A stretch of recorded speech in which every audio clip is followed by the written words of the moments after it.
Temos a honra da presença da doutora Maria Emília Xavier dos Santos Araújo, que é doutora de medicina pela Unifesp, preceptora e colaboradora do setor de córnea e doenças externas da Unifesp e chefe do setor de córnea e doenças externas do Hospital HSPE e dos servidores aí de São Paulo. Então, Maria Emília, é uma honra a sua presença e um prazer, tenho certeza que será uma sessão espetacular.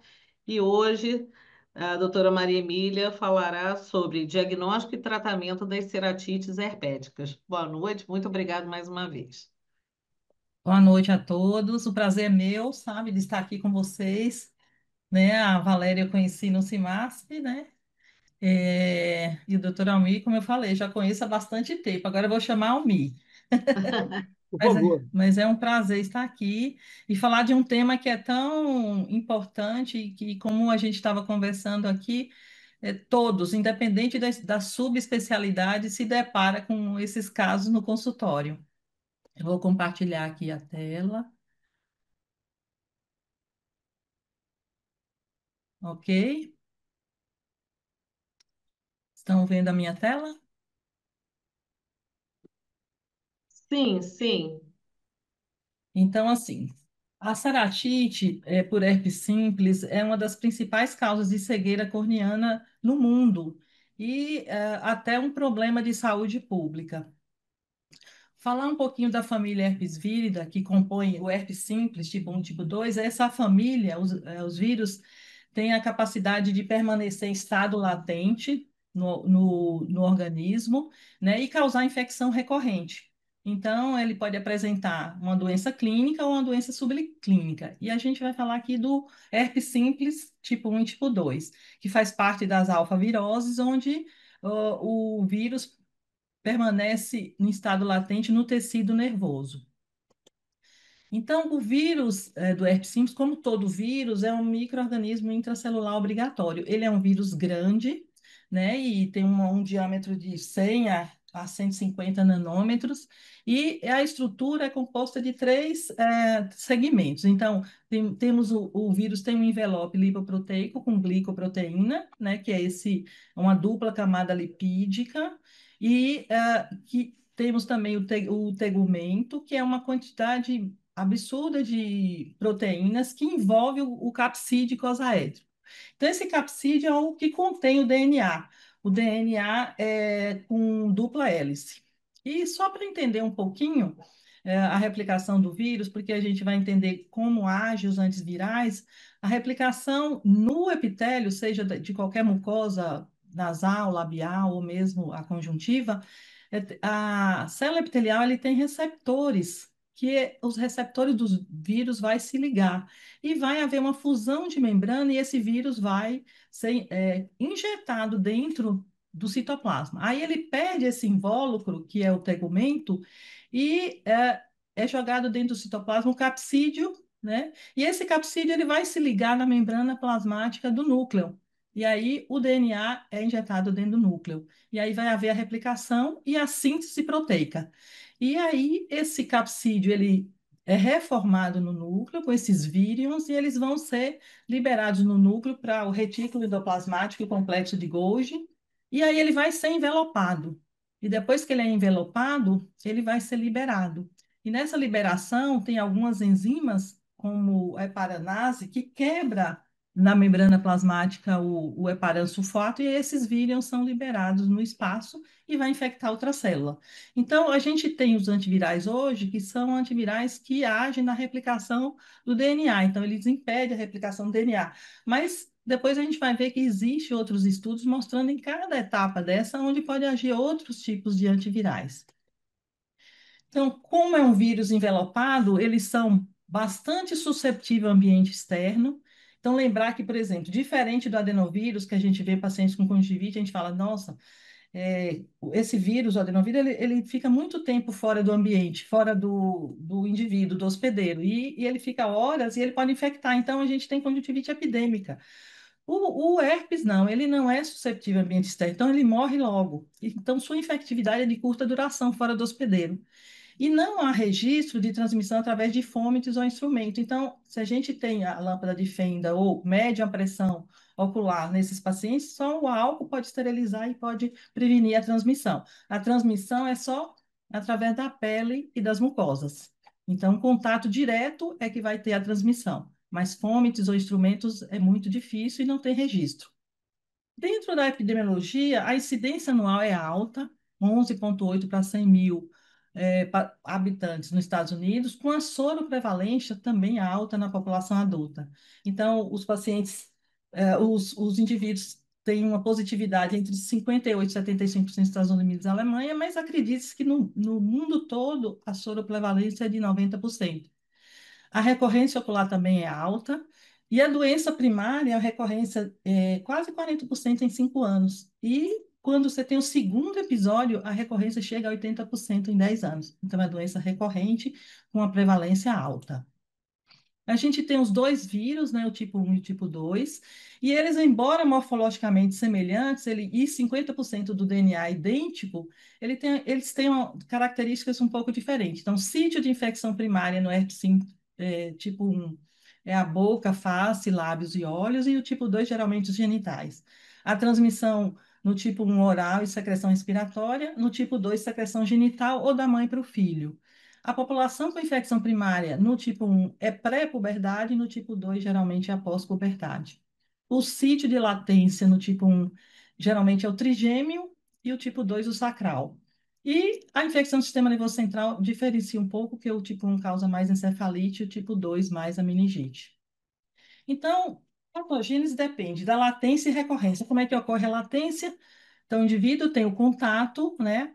A infecção primária por contato com o infectado, pode causar uma doença ou ser sintomática ou não.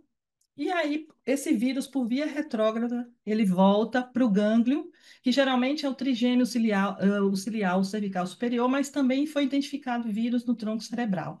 E a córnea também é sítio de latência. O que se não sabe é se essa latência consegue causar recorrência da doença.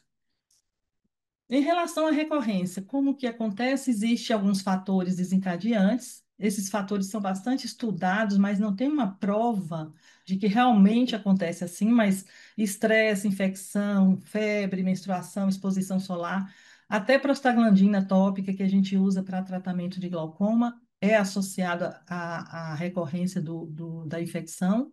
O gânglio trigêmeo é a fonte mais comum da latência. E existe duas hipóteses muito interessantes que eu acho. O genoma viral define o acometimento clínico? Tem estudos mostrando que acha que sim, tem estudos opostos.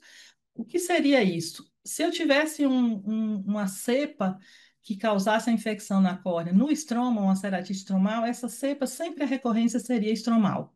Se fosse uma cepa que causasse endotelite, a recorrência seria sempre endotelite. Não é uma hipótese aceita é, todos os pesquisadores. E uma outra hipótese é que a única cepa no gânglio teria um mecanismo de bloqueio.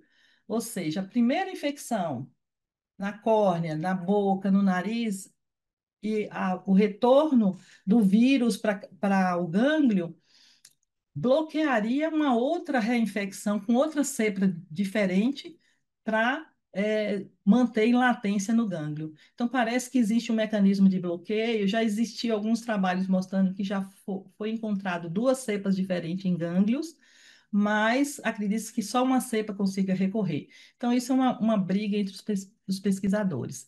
Lembrar também que o sítio de recorrência pode ser diferente do local da infecção primária. Então, eu posso ter tido a infecção primária na boca e recorrer no olho, ou no nariz, recorrer na boca. Então, pode ser diferente. Então, não é necessariamente aconteceu no olho e vai recorrer só no olho.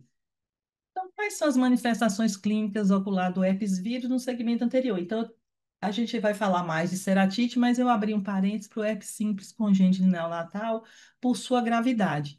Existe o herpes simples congênito neonatal, o herpes simples ocular primário e a doença recorrente, que é a doença que leva mais à cegueira por opacidade da córnea. Falando do herpes congênito neonatal, o herpes tipo 2 é a causa predominante do herpes genital.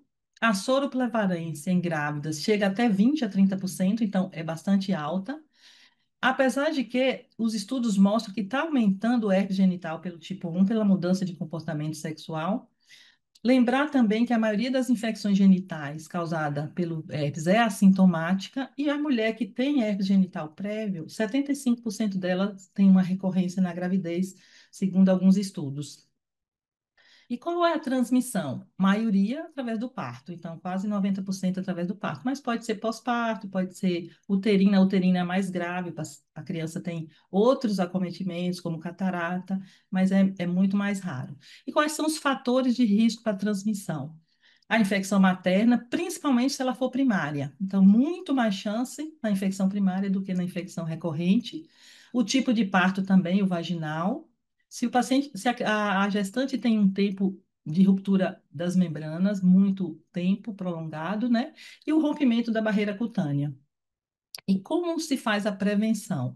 Então, assim, toda grávida com lesão ativa no período do parto é indicado parto cesáreo, mesmo que ela chegue já com ruptura de membranas. Isso, assim, a escola inglesa até fala que a grávida que tenha tido 2 meses ou 1 mês e meio de infecção antes do parto, também indicaria o parto cesárea. Terapia antiviral durante a gravidez, isso é muito questionável. Então, algumas escolas usam, outras não usam. E o pós-natal, né, que a gente sabe que familiares têm mania de beijar a criança no rosto, enfim, tratamento e vigilância desses familiares e cuidadores que já tenham tido herpes simples. Vacina não tem evidência de eficácia. Como é a apresentação clínica do herpes congênito neonatal? Então, isso tem a ver com a morbidade e mortalidade, dependendo do tipo clínico que a criança apresenta. Então, existe a doença SEM, que é a menos grave, acomete pele, olho e boca. E a doença que acomete o sistema nervoso central, principalmente a encefalite, é a doença disseminada. Veja que 25% que apresenta nas estatísticas doença disseminada, o que é muito alto, mesmo na era com antiviral. E a conjuntivite neonatal? Então, geralmente o período de incubação de 5 a 14 dias, uni ou bilateral, mas a maioria é unilateral. E o que a gente vê mais é uma blefarite e uma conjuntivite. Então, se a gente vê vesícula, fica fácil de fazer o diagnóstico. Às vezes, também tem acometimento da boca. A criança pode apresentar uma conjuntivite que não é folicular, a criança pequena não faz folículo até o 6º mês e pode ter uma ceratite dendrítica com microdendritos. Esse caso aqui, que é um caso nosso, veja que a gente não conseguiu fotografar, mas a córnea 360 graus tinha um dendrito só, mas porque ela ficou muito tempo sem o diagnóstico. Então, ela ficou andando, assim, sendo examinada e acabou chegando ao diagnóstico pelo menos quase 30 dias depois do início dos sintomas. Não costuma ter, né, porque é uma infecção primária aí, não costuma ter nenhum acometimento que envolve a patogênese autoimune, imune, como o acometimento de estroma. Mas essa ceratite, se não for tratada logo, pode deixar uma opacidade, essa criança vir a ser amblíope. O diagnóstico, a sorologia não ajuda, porque a sorologia é materna, essas crianças têm o IgG materno nos primeiros 6 meses. Cultura viral dificilmente é feita, o que se faz mesmo é o PCR. E o PCR, principalmente naquelas crianças que têm acometimento do sistema nervoso central, a doença disseminada. Então, você vai fazer do líquido céfalo-raquidiano, que tem uma sensibilidade e uma especificidade alta, ou do sangue. E o tratamento é sempre internação. Seja conjuntivite neonatal, seja sem, seja acometimento de sistema nervoso, todo herpes congênito neonatal tem que ser internado e tratado com aciclovir endovenoso.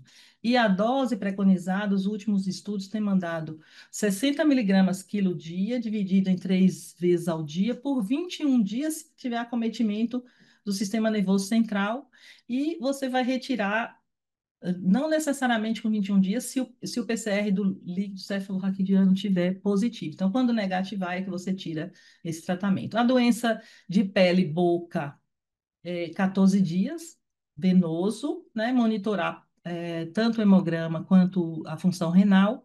E mesmo assim, mesmo tendo diminuído muito a taxa de mortalidade, de 85% para 30%, 30% ainda é alto. Então, suspeita de conjuntivite, suspeita de doença herpética, congênito neonatal, internação. E o herpes ocular primário. Então, a criança, como eu falei, tem uma imunidade até os 6 meses da mãe, né, IgG materna, e tem estudos mostrando que até 20% positivo para herpes. Aos 5 anos, 60% da população já é soropositivo, mas a infecção latente é a mais comum. Apenas 6% dos pacientes apresentam manifestação clínica, que pode ser uma conjuntivite, uma blefarite ou uma ceratite confinada ao epitélio. Então, com microdendritos, que pode acometer até 30% dos pacientes. Na maioria das vezes é uma uma blefaroconjuntivite, ceratite em 30%. E aí é uma conjuntivite folicular com adenopatia pré-auricular, e a gente vai fazer o diagnóstico de herpes difícil se não tiver a vesícula ou se não tiver uma ceratite. Mas sempre pensar em uma conjuntivite unilateral folicular, pensar em herpes primário, unilateral. E a doença que mais preocupa a gente, o herpes ocular recorrente, porque é a que causa baixa de acuidade visual, é a que causa cegueira corneana. Ela é tipicamente unilateral, mas até 12% dos pacientes pode apresentar o quadro bilateral, principalmente nas crianças, nos pacientes atópicos e nos pacientes imunossuprimidos. E as manifestações clínicas vai desde blefarite, ou também uma conjuntivite folicular, ceratites e as iridociclites. Essa classificação do Holland foi muito importante porque, assim, a gente tinha muito nome, a ceratite, a ceratopatia neurotrófica, por exemplo, tinha úlcera metaherpética, úlcera anestésica. Então, o que que ele fez? Ele reuniu esses nomes todos e classificou, que ficou muito mais fácil da gente entender. E a gente precisa diagnosticar o tipo de ceratite para fazer o tratamento, porque modifica de um para outro. Então, identificando o tipo, se é epitelial infecciosa, se é estromal imune, se é estromal necrosante, se era uma ceratopatia neurotrófica ou uma endotelite, a gente vai tratar mais especificamente esses quadros e vai ter uma resposta muito mais rápida e melhor. Então, começando com a ceratite epitelial infecciosa, na fisiopatologia envolve infecção viral. Então, é a única das ceratites que apresenta somente infecção viral. Então, replicação do vírus no nível do epitélio. Então, eu tenho a vesícula, 24 horas depois forma o dendrito. Se a gente pudesse, se o paciente procurasse a gente antes de formar o dendrito, a gente poderia ver várias vesículas no epitélio corneano, como a gente vê aquelas vesículas na pálpebra. O dendrito é uma lesão patognomônica, né, linear ramificada com bulbo terminal, e ela comete o epitélio e pode acometer até a membrana basal, por isso que a gente fala que é uma úlcera verdadeira. Cora melhor com rosa bengala, porque rosa bengala cora células desvitalizadas, e a fluoresceína só falta de epitélio. Então, se a gente for corar um dendrito, ele cora melhor, principalmente as células que ainda não morreram, mas que estão infectadas com o vírus. E isso pode passar para um quadro mais grave, que é a úlcera geográfica, quando esses dendritos coalescem. Essa úlcera geográfica está mais associada àquele paciente que recebeu, antes de ser identificado o herpes, recebeu um tratamento principalmente com corticoide. Então, é muito comum o paciente chegar com hiperemia ocular, e aí, se você não corar, você não vê isso, se o dendrito for pequeno, você não observar, você, às vezes não é nenhum oftalmologista que atende no pronto atendimento, vai entrar com uma medicação, geralmente é uma associação de antibiótico corticoide, esse paciente pode evoluir uma úlcera geográfica. E tem um quadro mais raro, que é a úlcera marginal, que é uma úlcera na periferia da córnea, próximo do limbo. E por isso ela inflama mais, porque está próximo do limbo, e ela é mais difícil de tratar e um pouco mais sintomática. Essas úlceras marginais, a gente tem que fazer o diagnóstico diferencial com infiltrado marginal da blefarite estafilocócica, que tem algumas características que são diferentes. O infiltrado epitelizado, com a distância do limbo, com a córnea transparente entre o infiltrado e, no caso da úlcera marginal por herpes, ela tem já desde o início um defeito epitelial, ela está próxima do limbo e ela pode atingir, não tem esse intervalo translúcido, e o paciente tem uma inflamação, e a gente vai ver se tem blefarite, se não tem. Então, fazer o diagnóstico diferencial entre o infiltrado marginal por blefarite e a úlcera marginal epitelial pelo herpes. Indo para o estroma, a gente tem dois tipos, que é a estromal imune e tem a necrosante. Na fisiopatologia da estromal imune, a gente tem uma não só a gente tem uma reação imunológica, a gente não tem, a gente tem o vírus, mas são partículas virais que não estão replicando, não tem uma infecção. Então, tem uma partícula viral que está induzindo a reação imunológica, antígeno-anticorpo, e foi fazendo um infiltrado nessa região. E a característica é o infiltrado estromal com epitélio íntegro. Então, pode ser focal, pode ser difusa, pode ser um infiltrado muito grande que diminui a acuidade visual, mas não tem a característica de ter uma uveíte, uma reação inflamatória na câmara anterior. Após várias recidivas, a gente pode ter neovascularização, e muitas vezes chama ceratite intersticial, herpética, e também depósito lipídico quando você tem neovasos. E aí vai ter opacidade e baixa de acuidade visual.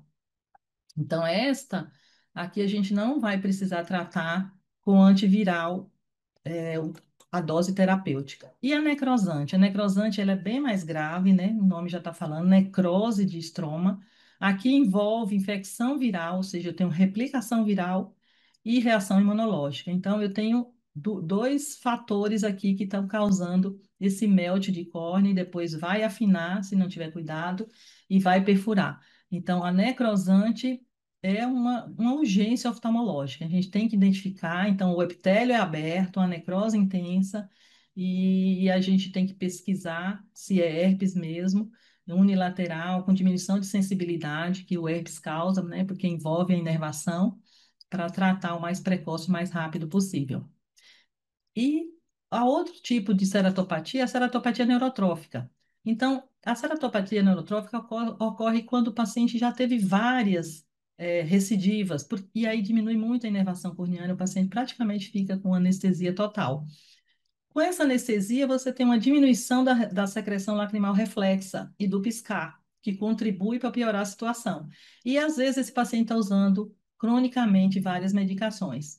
Então, a gente tem que observar isso, né? Testar a sensibilidade, ver a característica da úlcera, porque é uma úlcera geralmente central, né? Primeiro tem um defeito epitelial e depois vai tendo com a necrose, vai tendo a ulceração estromal. A borda é espessada e o epitélio vai chegando nessa região e vai empilhando, porque não consegue ir mais. A inervação é muito importante para a cicatrização e para a epitelização da córnea. E aí, com anestesia, não consegue fazer.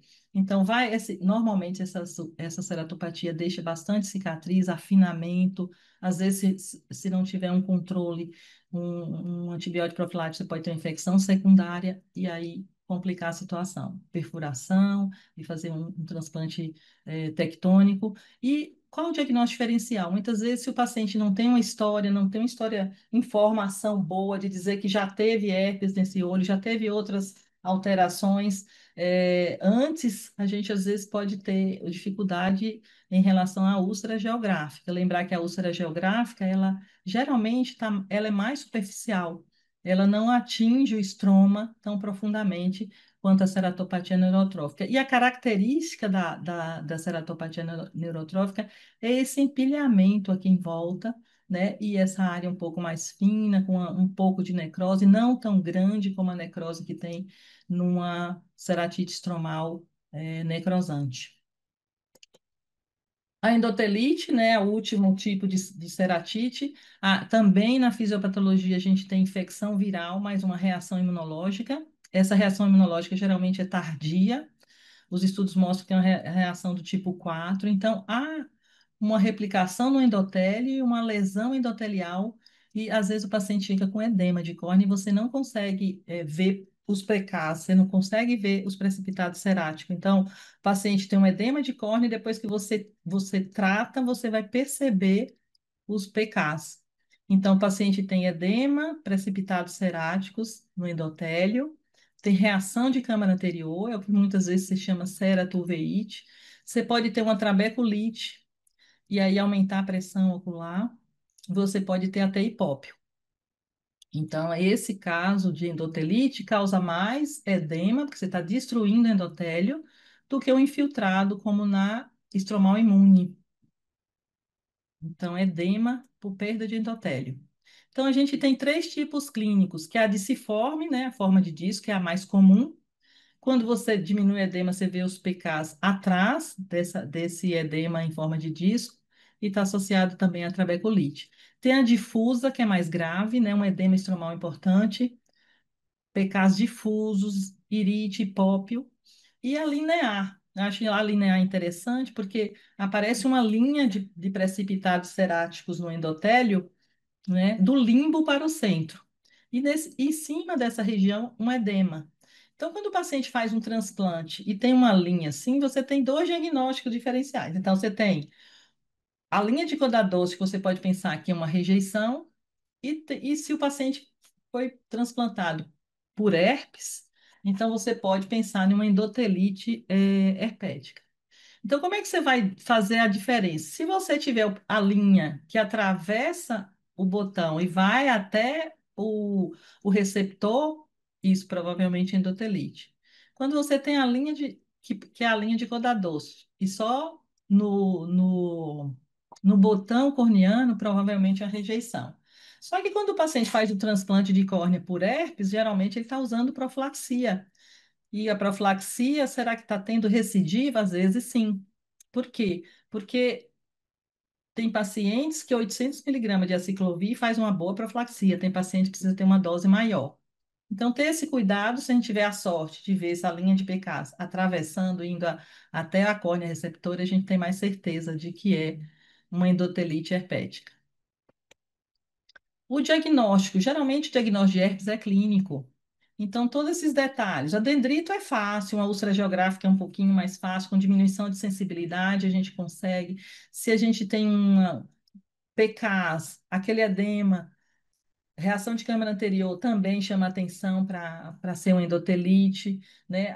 O difícil é a necrosante, que você vai pensar que pode ser uma bacteriana, mas geralmente todos esses quadros clínicos não vêm com muita dor, exceto quando o paciente tem uma reação de. Não vem com quase dor nenhuma. Quando ele tem reação de câmara anterior, ele pode ter dor da uveíte. Mas geralmente uma necrosante ele vai ter baixa de acuidade visual, vai ter fotofobia, vai ter hiperemia, mas não vai ter uma dor importante como tem numa ceratite bacteriana. Na citologia, se você for fazer o que a gente não faz de rotina de jeito nenhum, você vai encontrar células multinucleadas e a inclusão intranuclear eosinofílica. Sensibilidade baixa. Testes imunológicos, a gente não tem acesso, EpiCheck não tem, e a gente também não faz imunofluorescência, é descrito, tem estudos mostrando que a clínica, o diagnóstico clínico é muito semelhante aos testes imunológicos, eles não trouxeram nada a mais. Cultura viral também, você só faz em casos muito especiais, é mais feito para casos que tem uma resposta ruim, ou mesmo pesquisa, demora muito, 10 dias, caro. A positividade é boa quando você tem vesículo. Quando você tem vesículo, você faz o diagnóstico, teoricamente já não precisaria da cultura viral. O que se faz é PCR quando necessário. PCR naqueles casos mais complicados, que não teve resposta, e tem um alto custo, mas é tão sensível quanto a cultura. Mas, deixando aqui que o diagnóstico geralmente é clínico pela suspeita, pelas características de cada um tipo de ceratite. E agora entrando no tratamento. Então, assim, todo esse tratamento que eu coloquei é o que a gente faz no dia a dia e é o que é regido pelo REDS, que é o grupo de estudo multicêntrico de herpes simples, que foi publicado na década de 90. A gente estava falando aqui antes da década de 90, esses trabalhos terminaram no finalzinho de 90, então tem uns 6 trabalhos do REDS, vale a pena ler. Então, o herpes ocular primário, que eu tenho uma conjuntivite, ou uma blefaroconjuntivite, ou mesmo uma blefaroceratoconjuntivite, o tratamento pode ser feito com antiviral tópico, ou aciclovir, ou ganciclovir, 5 vezes ao dia, 7 dias, 7 a 10 dias, tem uma resposta muito boa. O sistêmico, quando a gente indica sistêmico no ocular primário? Quando a infecção é muito significante ou quando a criança tem uma ceratite epitelial e é difícil de uso tópico. Então, a gente usa o antiviral sistêmico. Tem a dose de criança, mas o adulto, a dose do aciclovir 2 gramas dia, o valaciclovir de 1 a 1,5 grama dia e o fanciclovir, que raramente a gente usa 250 miligramas 2 vezes ao dia. E o Fanciclovir é um dos mais caros mesmo. O Valaciclovir também é caro. A Ciclovir tem no serviço público, então dá para o paciente conseguir no serviço público. Lembrar que essas drogas, o aciclovir, ele usa como é que é o mecanismo de ação? A timidina quinase, que é uma enzima do vírus, ele vai transformar o aciclovir em um monofosfato. E as enzimas do hospedeiro vai transformar em difosfato e trifosfato. E o trifosfato vai inibir a DNA polimerase. E aí diminuir a síntese de DNA. Ou seja, e por que que a timidina quinase do hospedeiro não vai fazer isso? Porque a timidina quinase do vírus, ela é, segundo os estudos, 1 milhão de vezes mais eficiente nessa transformação. Por isso que o aciclovir, ele vai atuar nas células infectadas, não lesando as células que não estão infectadas. E isso é muito bom. E a ceratite epitelial? Como eu falei na patogênese, é infecção viral. Então, eu vou usar somente antiviral. Antiviral tópico ou oral. Não tem necessidade, o Redis mostrou isso, não tem necessidade de você usar os dois. Não tem necessidade. Então, você pode usar um ou outro. O difícil aqui no Brasil está de a gente achar o antiviral tópico. Por isso que a gente estava usando sempre o antiviral oral. E o debridamento nas úlceras geográficas funciona? Segundo estudos de revisão do Cochrane, não teve como demonstrar que o debridamento é melhor do que não debridar. Então, atualmente a gente não debrida, mas também não estaria incorreto debridar se for uma úlcera geográfica grande para diminuir a quantidade de vírus naquela região. Corticoide na ceratite epitelial é contraindicado. Você vai manter mais tempo essa replicação viral e até é, é, não deve usar mesmo. Exceto na ceratite marginal. Como que a gente usa? A gente trata o paciente por uns dias de antiviral e depois a gente entra com um antiviral, com o corticoide em baixa dosagem, por causa da inflamação pela proximidade com o limbo. Esse é um caso muito interessante de um paciente que chegou queixando que estava com conjuntivite e ele estava usando há uma semana naquele tempo Maxitrol. Maxitrol é neomicina e dexametasona. E aí ele estava com a úlcera geográfica. E ele estava usando assim, Maxitrol 5, 6 vezes ao dia, uma gotinha. Então, estava com essa úlcera geográfica, né? Uma formação fácil, aqui os dendritos, aqui inferior, aqui também. Então, assim, a gente explicou para ele que ele estava com herpes, entramos com a ciclovia oral e pedimos para ele reduzir a metade do corticoide, porque o paciente que está usando muito corticoide, se você tira de tudo, olha o que ele fez uma necrosante. Então, porque ele tirou de vez, porque ele trabalhava numa farmácia, ele foi ler e ele viu que o corticoide é contraindicado em herpes. Ele tirou de vez, e aí foi bem difícil de tratar, mas no fim ficou bem, ele foi melhorando.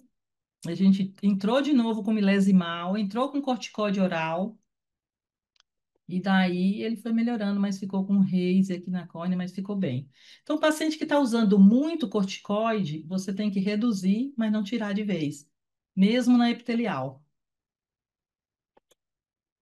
Na ceratite estromal imune, eu preciso usar, como o nome está dizendo, imune, eu preciso usar corticoide, mas eu preciso usar o corticoide oral profilático. Então, a gente usa o aciclovir, a dose de 800 miligramas dia, ou valaciclovir 500 miligramas dia, enquanto o paciente estiver usando o corticoide tópico.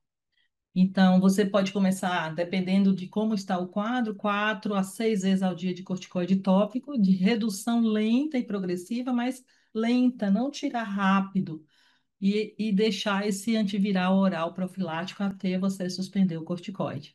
Em casos graves, você pode usar o corticoide sistêmico, ou deve usar o corticoide sistêmico para ajudar a remissão desse infiltrado o mais rápido possível, para não deixar uma sequela tão grave.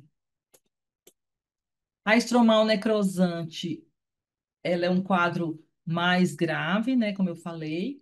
Eu tenho replicação viral, então eu tenho que usar a ciclovir ou valaciclovir, ou seja, antiviral em dose terapêutica. Corticoide tópico, se a necrose é extensa, mas não tem afinamento, eu posso entrar.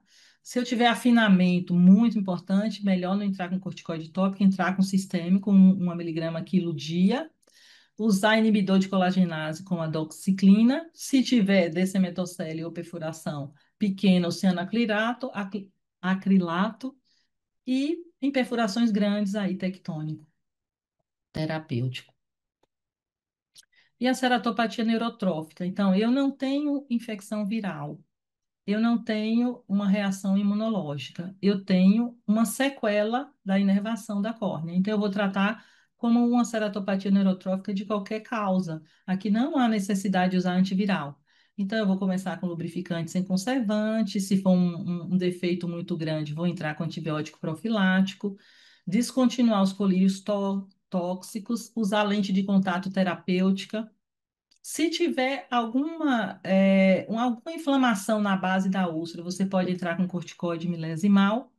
Tiver acesso sorautólogo. Eu coloquei aqui o Cenegermin, que é fator de crescimento neural, que preconiza-se usar 6 vezes ao dia, 8 semanas, mas impossível, porque essa droga é uma droga que foi liberada pelo FDA há alguns anos, acho que 2, 3 anos, talvez um pouquinho mais, uma droga estudada pelo grupo da Itália, há uns 10 anos, mais de 10 anos eles começaram esse estudo, mas é uma das drogas mais caras que tem no mundo.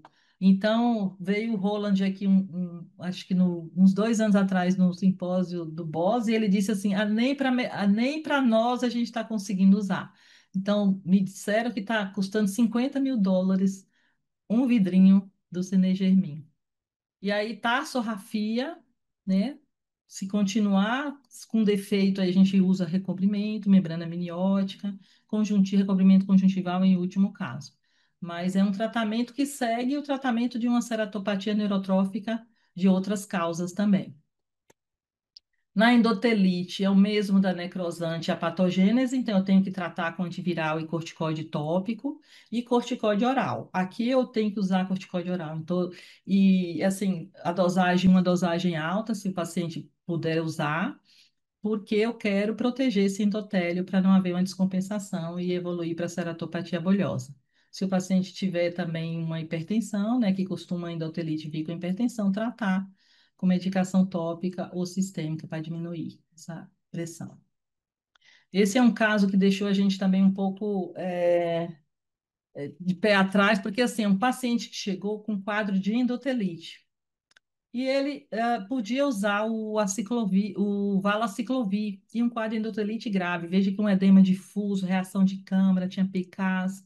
E ele disse que já tinha tido herpes nesse olho mais umas 2 vezes há muito tempo atrás.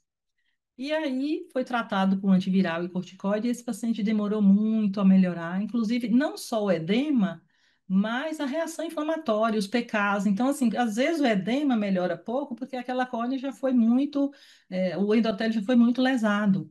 E ele foi melhorando muito lentamente, ficou muito resistente. A gente pensou em resistência antiviral, e ele tinha um parente que era infectologista, e fez uma bateria de exame e achou o citomegalo muito alto. Ele tinha IgG para herpes, mas tinha para citomegalo, ele estava muito alto. Questionou se não era citomegalo. A gente até planejou fazer uma punção de câmara anterior para fazer um PCR para saber se era herpes ou citomegalo.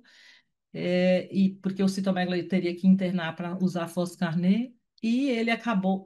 Aí é o que que a gente fez com a discussão com a infectologista. Dobramos a dose do valaciclovir e assim ele melhorou. E um tempo depois, já ele recuperado, a córnea recuperada com um certo raise, mas recuperado, ele apareceu com essa lesão, a gente tratou, de novo, com a mesma dosagem, ele melhorou.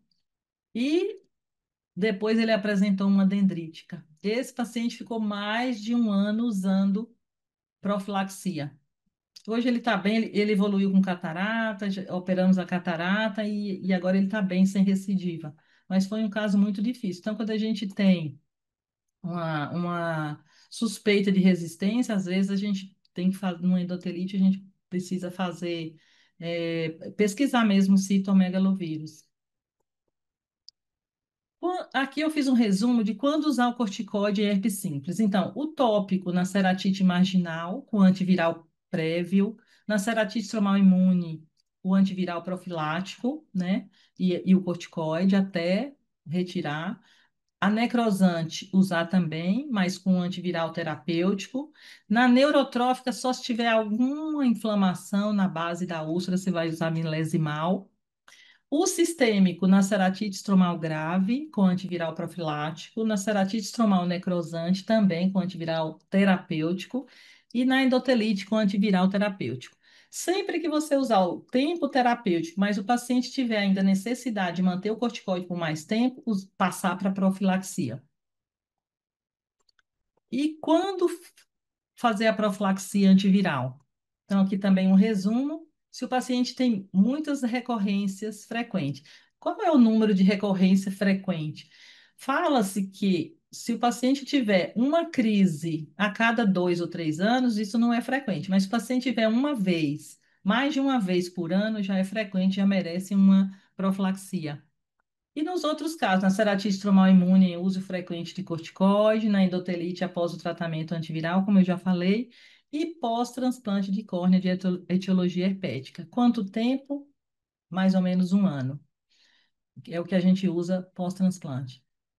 A profilaxia é só enquanto está usando. Ela não, você não retira e ela se prolonga por mais tempo. Então, aqui pesar o risco-benefício. Eu tenho um paciente que ela é olho único e ela usa profilaxia há muitos anos, sempre monitorando a parte renal, né, a função renal, mas ela não quer saber de tirar porque ela teve muitas recidivas e é o olho que ela enxerga. Então, aqui a gente vai equilibrando. Na ceratite por herpes persistente, a gente tem que confirmar a infecção ativa. Aqui vale o PCR. Se eu tenho evidência que tem infecção e eu estou tratando, eu preciso saber: será que o paciente está usando mesmo essa medicação? Será que é tópico, ele não está usando direito? É uma criança, não está conseguindo colocar? Então, aqui a gente pode mudar para oral. Se o paciente está usando bem, já está usando oral, a gente tem que pensar na resistência antiviral. Ou a gente muda a dose, foi o caso que a gente fez nesse paciente, ou a gente muda a classe do antiviral. Então, o Foscarnet, ele é para ser usado endovenoso, mas ele não precisa da timidina quinase, que ela é o motivo de alta resistência ao aciclovir. Então, você pode trocar para o Foscarnet, mas o paciente internado.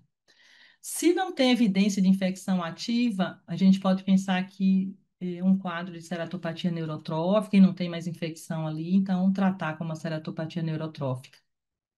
E se é um paciente que tem, muitas vezes, assim, os estudos mostram que um erro muito frequente na estromal imune é não ter o diagnóstico de estromal imune ou achar que o paciente, ou achar que tem que tirar o corticoide rápido. Então tem que pensar nisso também. E para terminar, estudos de novos antivirais. Então, há muito tempo, veja que o aciclovir, acho que foi de 1988. Então, a aciclovir, até os pesquisadores ganharam o prêmio Nobel. Então, há muito tempo que não tem nada tão novo assim. Então, esses antivirais que tem, como eu falei, eles agem ali, os três agem ali na duplicação do DNA, então eles agem na DNA polimerase. Mas tem outros sítios de pesquisa, então na entrada da célula, né? Entrada viral na célula hospedeira. Então, tem esses receptores, tem vários sendo estudados: aptâmero de ácido nucleico, reptídeo catiônico e anticorpo monoclonal humanizado. Então, inibindo esses receptores para que o vírus não entre na célula. Tem os inibidores da síntese proteica. Esse BXT795 tem muito estudo mostrando resultado. A resistência quase nenhuma, eles acham que é uma promessa esse medicamento. Inibidor da liberação viral da célula hospedeira. Então, os anti-heparanase, que é a heparanase que o vírus estimula para lesar o heparan-sulfato da membrana e liberar os vírions para infectar outras células. Então, também é um caminho. Os inibidores da helicase primase, que é uma enzima também que importante na duplicação do DNA, já tem o Pritelivir e o Amenamevir. Esse Amenamevir já foi liberado no Japão para tratamento de herpes genital. Tem outros sistemas também, que é esse sistema CRISPR, que é um sistema muito interessante que faz uma edição no genoma. Então, imagina você mexer na edição do genoma e parece que atinge neurônios infectados na forma latente. Então, imagina que isso é uma possibilidade de cura, embora os autores falam que essa parte ética aí de você estar mexendo com o genoma, não só o genoma de um vírus, mas outros micro-organismos também. Então, são todas possibilidades que podem ter aí nesse tratamento e a gente vê, porque a gente sabe que o herpes é uma doença para a vida toda, né? Então, ele fica latente, uma droga que vai agir naquele vírus latente seria uma esperança de cura. Acho que é isso, gente. Obrigada pela atenção. Estou aqui, puder responder as perguntas, se tiverem. Brilhante, Maria Emília. Eu sabia que você não apresentaria nada diferente disso. Você realmente colocou um assunto denso desse, com uma grandiosidade de informações que realmente a gente precisa ver, rever mil vezes a sua aula para poder absorver aí tudo. Enquanto as pessoas estão colocando as perguntas no chat, a gente está dando um tempinho aí para as pessoas se manifestarem.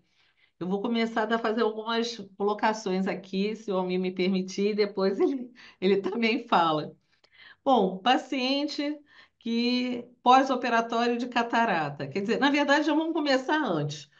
A história que tem que ser muito bem colhida, porque tem pacientes que não relatam que tem um histórico de herpes. Eu acho que é uma coisa que tem que se insistir muito, até por uma questão de fazer a profilaxia que é necessária. Então, um paciente que começa, que ele, às vezes, um olho vermelho, fotofóbico, está usando corticoide. A Luciene Barbosa fala, quando ela vê isso, ela já manda o residente, olha, dá uma olhada que pode ser um herpes que abriu o quadro aí no pós-operatório de cirurgia de catarata, que é uma coisa complicada, né? Então, aí eu estava te falando como agir nessa forma, né? Eu ia te perguntar, porque a retirada do corticoide eu sei que tem que fazer muito lentamente, porque senão ele pode entrar numa reação imunológica e piorar mais ainda o quadro, né?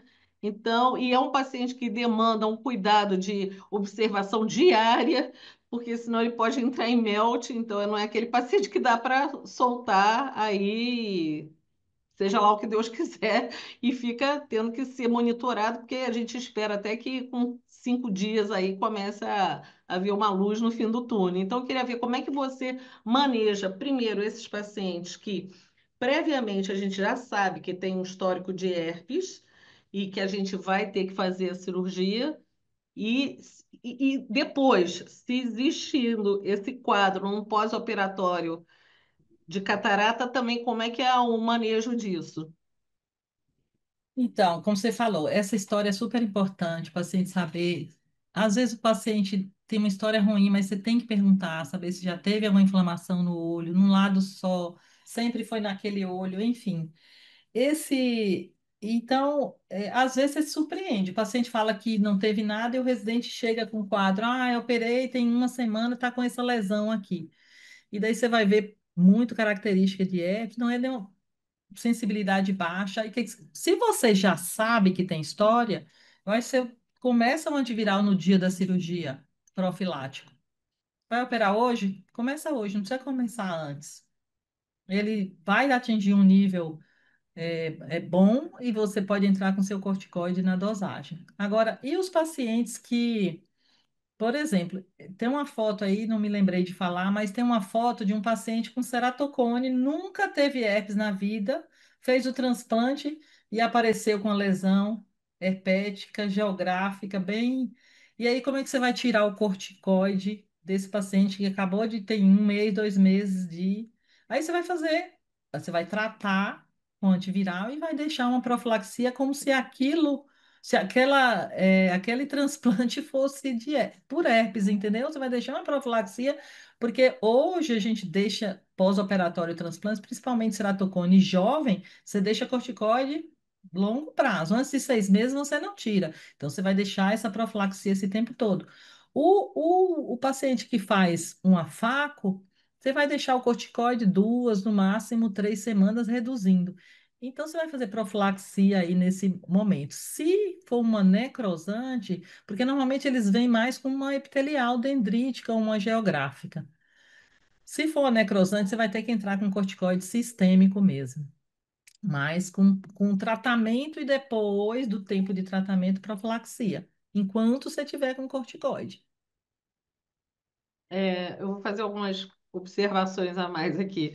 Uhum. Eu vi numa conversa, numa aula, um residente perguntando sobre o uso de cicloplégico numa situação de herpes.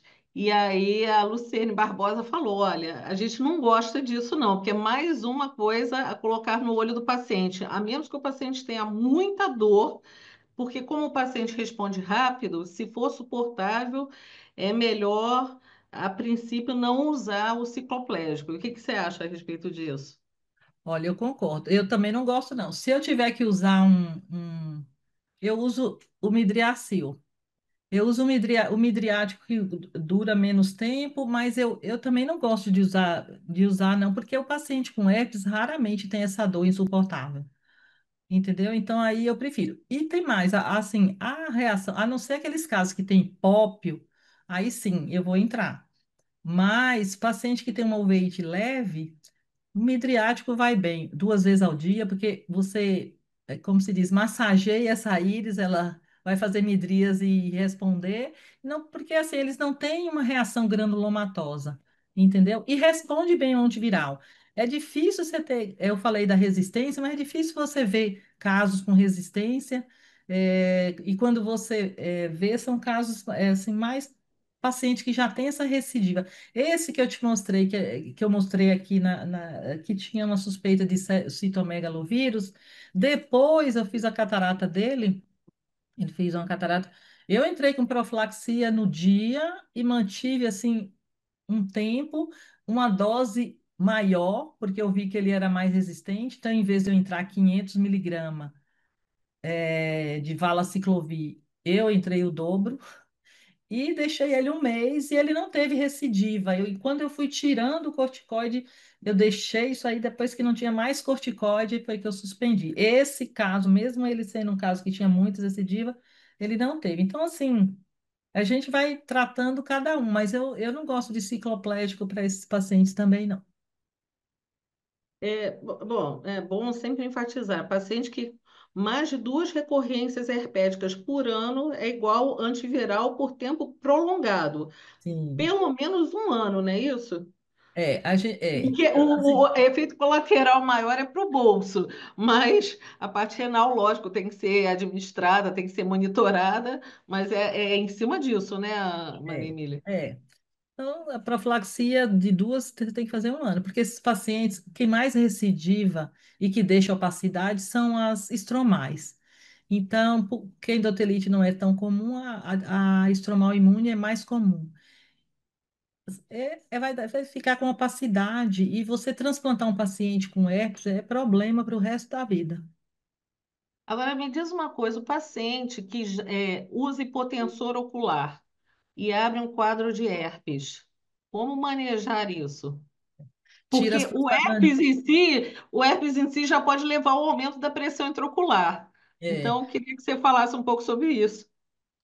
então, se for um paciente com glaucoma e teve herpes, tira as prostaglandinas, porque a gente não tem certeza, mas tem muito caso que é um pró-inflamatório, né, a prostaglandina. Então, se puder usar as outras drogas.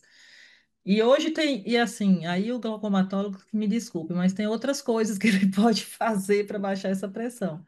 Então, tem esses implantes que eles fazem aí, o Zen, eu não sei, mas tem que, se ele está tendo muita recidiva, e ele tem prostaglandina, vamos tirar essa prostaglandina e usar os outros, né, inibidores da anidrase, que não é tão bom inibidor da anidrase para endotélio cordiano, para bomba, né? Mas, e tem a brimonidina, tem, enfim, acho que tentar manipular as outras. E lembrando sempre que quando você vê esses quadros de herpes bilateral, provavelmente é um paciente imunossuprimido, né? Sim. A gente tem E, muito atópico que vira e mexe, tem herpes bilateral. E assim, atopias graves que está usando até adolescente usando ciclosporina sistêmica para controlar a ceratoconjuntivite invernal. E aí vem aparece o herpes bilateral. Realmente são quadros extremamente difíceis e graves. Você falou do debridamento, que na verdade agora estudos mostram que pode fazer ou não, que não vai mudar muito o curso. Se for na periferia, poderia até ser feito, mas uma questão muito específica, né? Porque também não dá para você sair fazendo debridamento na córnea, quase que como um todo. Agora, quando você tem o epitélio aberto, para usar o antibiótico ali, porque está aberto o epitélio profilático. Tem um critério que eu andei lendo aí, que é mais do que um quarto da superfície corneana comprometida, você começa a usar antibiótico profilático, é isso? Então, se você me perguntar se ceratite dendrítica ou geográfica a gente usa antibiótico, a gente não usa. Assim, a literatura não tem nada a favor. Agora, na ceratopatia neurotrófica, sim. Se é uma úlcera, sabe? Grande. O que é uma úlcera grande? Pelo menos 3, 4 milímetros, que tem já um acometimento estromal, sabe? Um terço de acometimento, a gente usa antibiótico. Até porque esses casos a gente vai usar lente de contato terapêutica. E agora, e quando a gente usa sorautólogo, a gente usa antibiótico no epitélio aberto e sorautólogo, porque sorautólogo é um meio de cultura super rico, então a gente usa antibiótico. Tá. E, bom, sabendo que o que vem aí, o futuro, essa questão de reinervação cirúrgica para tratamento das neurotróficas, é um futuro que, quem sabe, já É, está chegando, né? Porque o problema é é, a complexidade que isso envolve, né, Maria Emília? sim, uma equipe cirúrgica multidisciplinar, né? Neuro. Até É, alguns anos isso é impensável, né?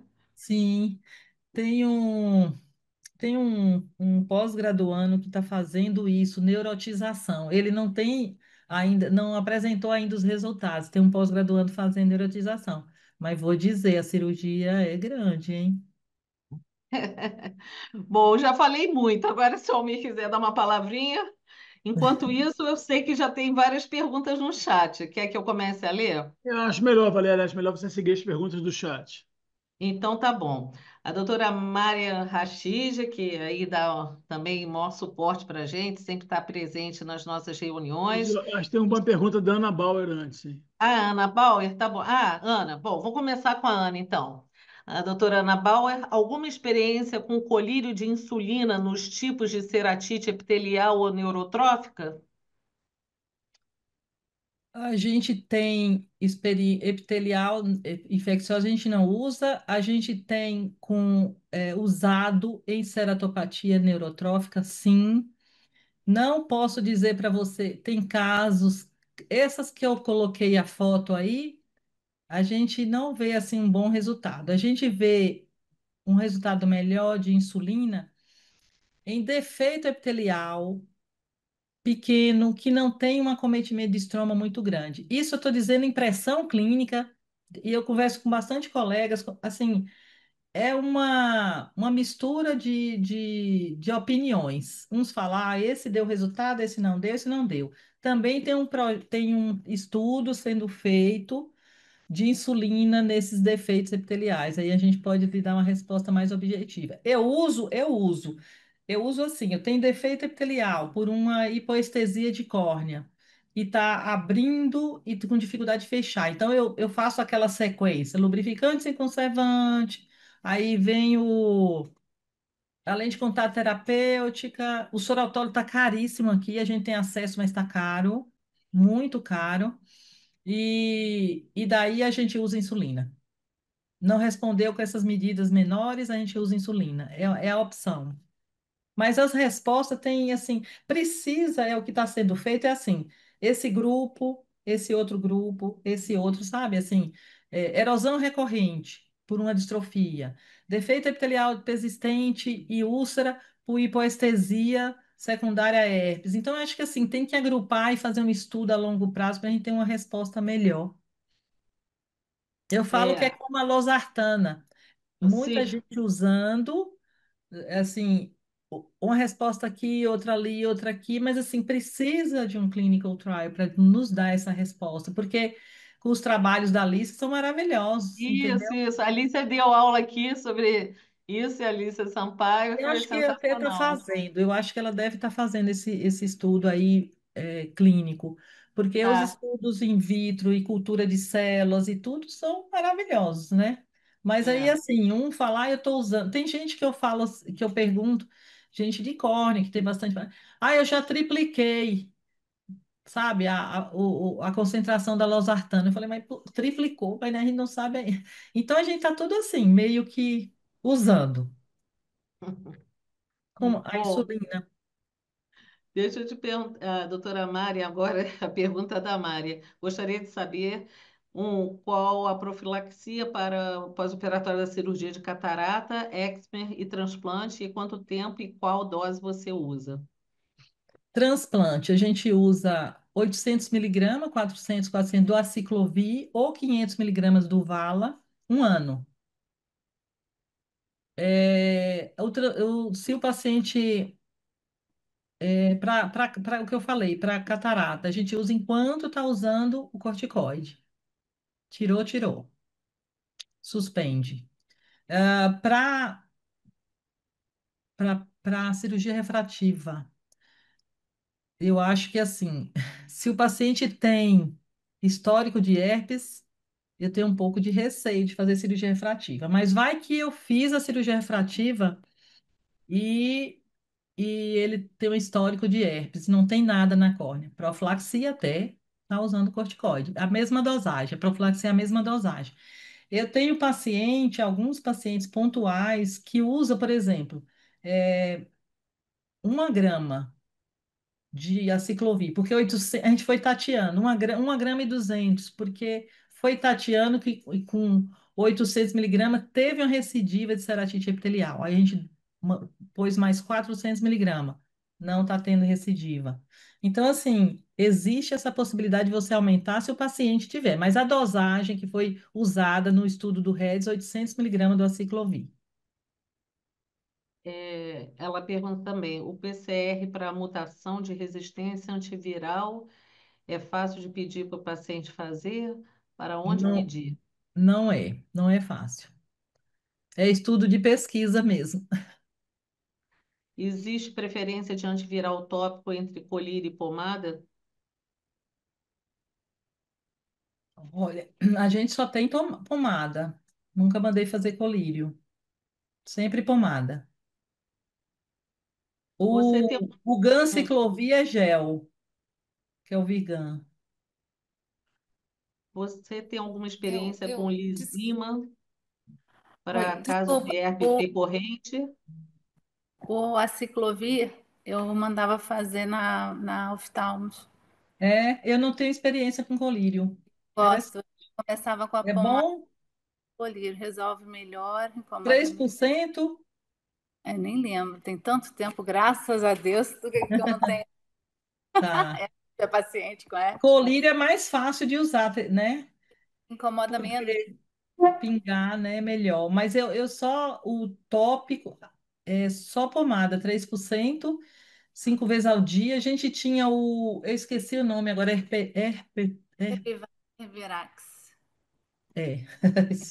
É, E tem agora mas assim, eu já mandei manipular e só pomada. Não tem experiência de tópico com colírio, do aciclovir, não tenho mesmo. obrigada. Ah, você tem alguma experiência com lisina para casos de herpes recorrente? Não tenho, não tenho. É descrito que é bom, hein? Mas eu não tenho experiência, não. Eu não tenho muito caso de recorrência. Eu tenho caso assim, de recorrência não, desculpa, de resistência. Eu tenho Isso. esses casos assim de profilaxia que recidivou, então a gente aumentou e respondeu, não teve mais. E esses casos que eu falei que a gente dobrou conversando que infecta, eu falei, não, vocês estão usando pouco para esse caso, vamos dobrar e ele vai responder. Então, alguns casos a gente aumenta um pouco a dose, principalmente do Vala, e realmente, e se você olhar na literatura, existe uma variabilidade na dosagem total. Todos falam entre 1 e 1,5 miligrama, que é o que a maioria responde mesmo. Mas um ou outro paciente eu tive que usar mais.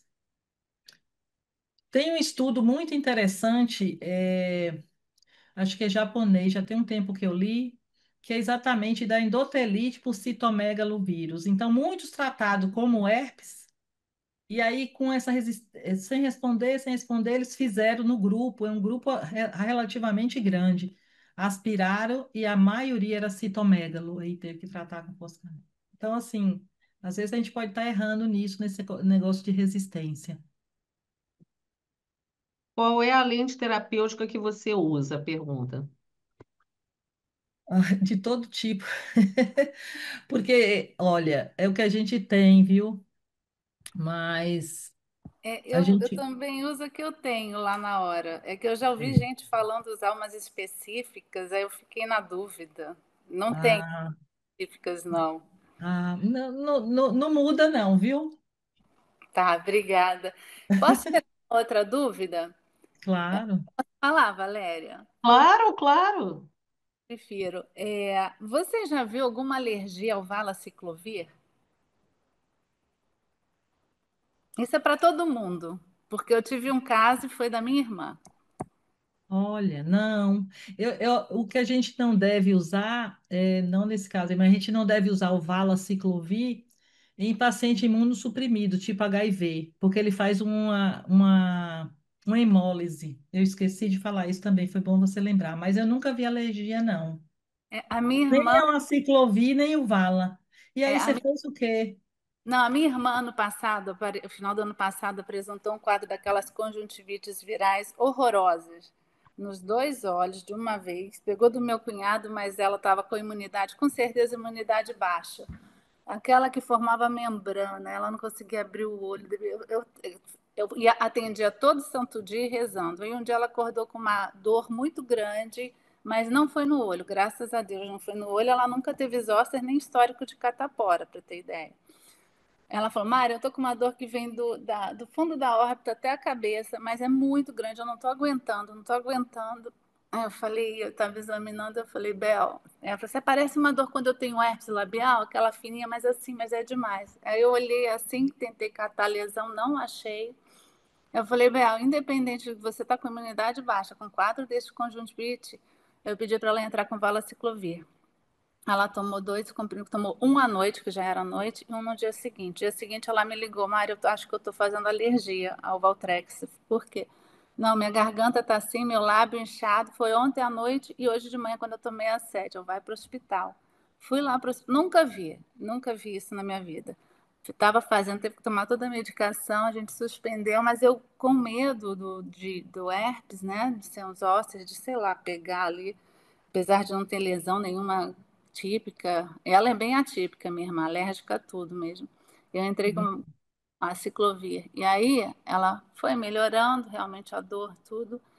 Ela apresentou alergia ao Laxime, colírio lubrificante conservante, Mas né? o aciclovir, não? A ciclovir não, e ela já tinha tomado a ciclovir alguma vez. Isso é uma outra questão que eu queria saber. Quando você falou primeira infecção, é a primeira infecção ocular, não é aquela prima infecção herpética que Não, a tem. prima infecção. Ah, tá, porque eu só conheci a prima infecção herpética que ela teve já jovem, né, adolescente para jovem, mas foi na garganta, que foi até um diagnóstico super difícil de descobrir que era herpética. Hum, Eu estava nessa minha ideia que a prima infecção herpética era só da garganta. Eu tinha mais uma outra dúvida, mas agora eu não me lembro. a prima infecção pode ser em qualquer local, assim, boca, nariz, olho, pele. É que a recorrência pode ser no mesmo local, pode, mas pode ser em sítio diferente. Aham, isso que eu achei interessante. Os É. hóspedes também, né? Pode ser em sítios diferentes, não é sempre no mesmo dermátomo, né? É sempre do mesmo lado, mas eu acho que não é nem sempre no mesmo dermátomo. É que o herpes simples você vê muita recidiva, né? Muita recorrência, os ossos têm muito menos recorrência, mas a- é, Sem dúvida. Lembrando que o aciclovir é o que pode ser usado em criança, né, Marimília? É o é aciclovir, a né? ciclovir. E tem Tem até até uma o xarope. tabelinha, né, para dosagem em criança. Eu sei que eu já vi essa tabelinha. É, assim, aquela dose que eu falei, 60 miligramas, que é neonatal, né? A dose de criança, a dosagem, eu tenho, estou tentando me lembrar aqui, mas assim, a criança, assim, por exemplo, com 7, 8 anos você já dá praticamente dose de adulto. E o fã ciclovir é mais usado quando você já não tem resposta nem com o Nem com aciclovir, nem outra. com o valaciclovir, não é isso? Sim, quando você não tem nenhum nem outro. O que ela falou aí, eu achei interessante, porque assim, o valaciclovir é uma prodroga do aciclovir. E ela não tem com aciclovir e teve com valaciclovir. Você vê a alergia? Pois é, a minha É, irmã é toda estranha com isso, desde nova, com um monte de alergia. Tadinha. é isso aí. Alguma outra colocação no chat? Acho que não tem mais nenhuma pergunta. Almir, você quer falar alguma coisa? Quer Então, eu completar acho que o... o assunto foi muito bem apresentado e as perguntas permitiram que a gente explorasse mais um pouquinho o conhecimento da nossa ilustre convidada. Estou muito satisfeito e muito contente com essa apresentação que ela fez. Obrigado. Eu que agradeço, doutora Almir. No futuro, Maria Emília, queremos bis, hein?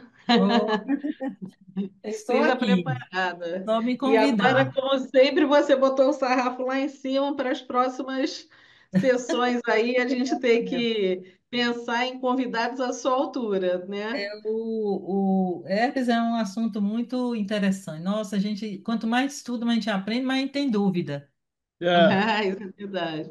É. Gente, eu acho que agora no momento, então, acho que vamos encerrando. Almir, pode fazer as honras aí do Maria nosso Emília, muito encerramento. obrigado. Foi uma honra ter você aqui. Você é uma pessoa que dispensa apresentações e eu só podia esperar isso mesmo e aumentei a minha simpatia e agora sou muito grato a você. Obrigada. Eu que me estou honrada pelo convite e quando quiserem, só me convidar. Obrigada, gente. Obrigado. Boa noite. Obrigado. Muito Obrigada obrigada pela Obrigado a aí todos. pela Boa sua atenção. noite a todos. disponibilidade. No meio da Obrigado. prática, você abrindo aí essa possibilidade para a gente. Bom congresso amanhã e boa noite a Obrigada. todos. Esperando aí para as próximas sessões a presença dos colegas que sempre estão aí nos prestigiando, tá bom? Um Obrigado. beijo, Obrigada, gente. Maria Boa Emília. noite. Até a Boa próxima. noite. Se Deus quiser.